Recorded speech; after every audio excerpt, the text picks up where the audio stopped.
pourquoi le patient français devrait attendre plus que le patient allemand, bien plus. Pour les patients, chaque jour, chaque semaine compte quand ils attendent leur traitement. Il faudrait avoir une vision sur le long terme du parcours du soin. Comment on accompagne les patients dans toutes ces dimensions.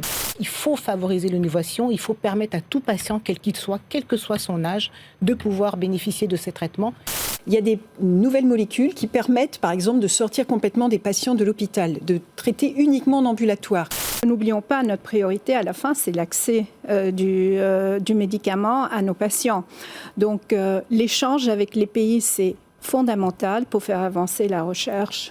Les chaînes de production sont éminemment complexes et donc il n'est pas très difficilement envisageable d'avoir une production exclusive de l'ensemble du processus d'un médicament donné dans un pays donné. C'est pour ça que la dimension européenne est extrêmement importante. Il faut être européen, mais on peut être le fer de lance.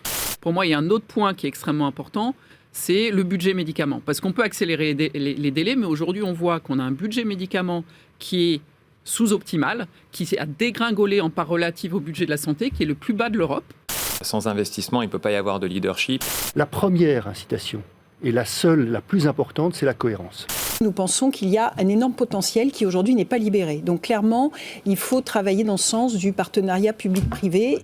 L'attractivité en France, ce sera de permettre des ponts publics-privés et construire des ponts là où on a construit un peu des murs pendant des années.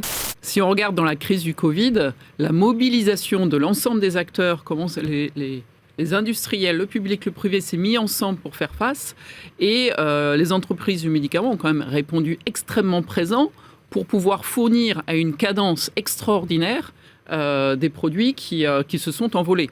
Il faut que ces données soient organisées et structurées et utilisées dans l'intérêt du patient en premier lieu. Le mécanisme d'accès précoce permet déjà de baisser ça et de rendre les produits innovants accessibles dans un cadre particulier, mais vraiment, c'est un sujet sur lequel j'engage le prochain gouvernement à travailler de façon résolue.